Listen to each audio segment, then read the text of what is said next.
hate pull-ups, but I still want to be good at it. But I've never really committed. I've trained them on and off and stopped for a very long time until today. So yeah, I still suck. I can't really do a proper chain over bar pull-up, not even mention chest to bar. The clip shows where I am 22 days ago. As you can see, my chain doesn't go over the bar. But in this video, please allow me to lower the standard bar to my level so I can compare the before and after. So I'm gonna count this as 1.5 reps. This is my starting point. And for the next 22 days, I'm gonna try a program from Cavaliere. But why this one? Why this particular one is so attractive to me? First, this title says guaranteed. I mean, come on, I have to try it. Second, it's only 22 days. There's an end date, which is a huge relief. And third, I'm kind of tired of traditional training method.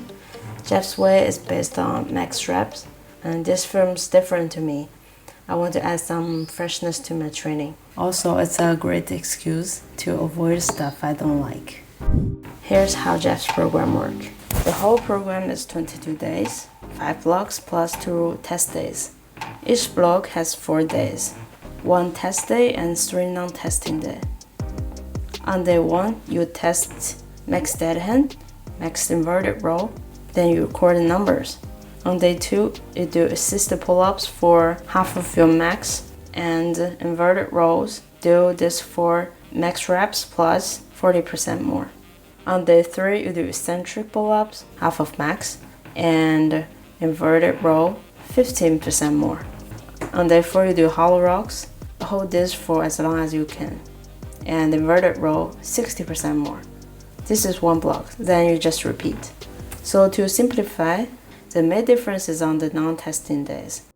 The first exercise changes and the inverted row volume increases day by day. You can take a rest day as needed, and like you are too fatigued or your performance drops, but no more than 1 day. And I would advocate that you actually take an additional rest day before your subsequent test day. So between blocks, take 1 additional rest day, but don't do any more than that. It's designed to work the way it does because we're increasing your frequency of this exercise in this condensed period of time. After 5 blocks, you finish with the final test. On day 21, test dead hand. On day 22, test pull-ups. So that's basically it. We will get into more details along the way. Let's get started. On day 1, I tested my max dead hand and max inverted row. By the way, I use chalk for all my dead hand tests to keep things consistent. The result is 102 seconds and 8.5 reps. Wait, why 8.5? Because I want to add a little bit more volume. For inverted row, I set the standard to chest touching the bar, or in this case the rings. This counts as 1 rep. But if I can't touch due to fatigue, I count it as 0.5 rep. Later, when calculating volume, I round the number up or down to the nearest whole number.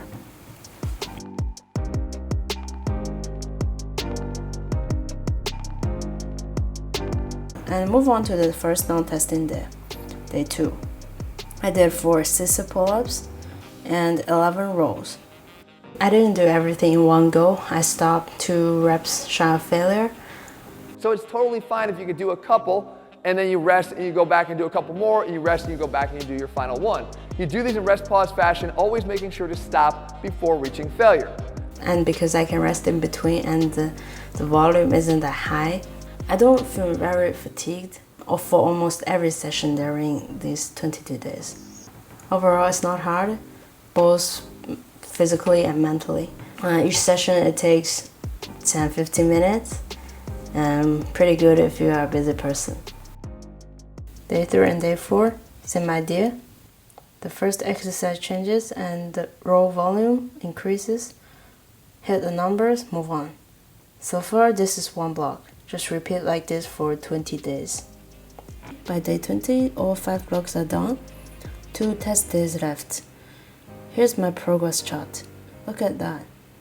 If we're just talking numbers, the progress is pretty minimal, not exactly inspiring. I'd expect a nice upward line, but this is the reality. I went through my notes. Some days I feel great, some days I feel terrible. Anyway, numbers don't tell the whole story. I did notice some improvements. For sister pull-ups, they got easier over time. In some later blocks, I could pull myself up for the first few reps with minimal or no assistance. That didn't happen at the beginning. For inverted row, some days feel super easy, some feel hard. It really depends on the day. On good days, it feels amazing, like I'm flying. And that moment when your chest touches the rings feels like heaven. For hollow rocks, there's improvement, just not very obvious in the numbers. But subjectively, I can feel it. At first, I noticed I kept holding my breath. Once I fixed that, everything felt much better. But this movement is tricky and very easy to cheat. I try not to swing my leg to get the extra momentum. It's painful, it takes a lot of control. And when I'm not filming, I record audio to track my whole time. I just say start and stop.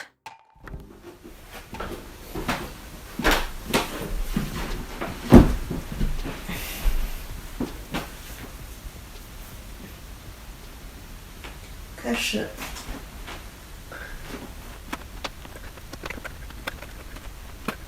结束。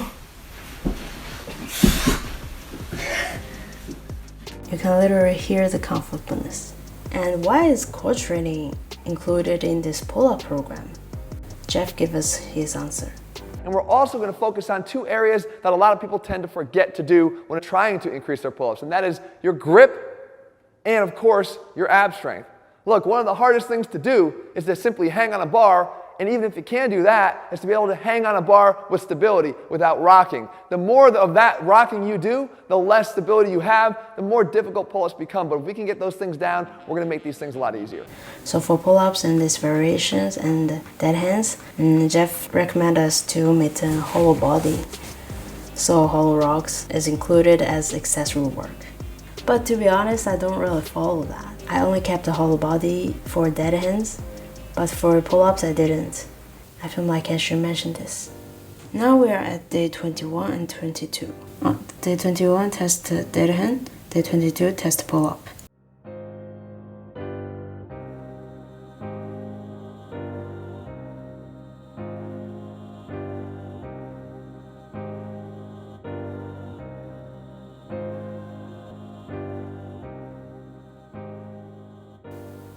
A 103 seconds. And here I have some big expectations. I'm looking for a 20-second increase in your ability to hang from that bar.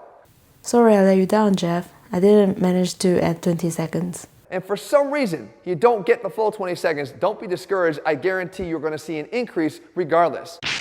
Well, I'm not sure. I feel like I'm somewhere between no progress and progress. Objectively, maybe there's a little bit of progress, but subjectively, it doesn't feel that noticeable. For pull-up, I tested both on rings and a bar.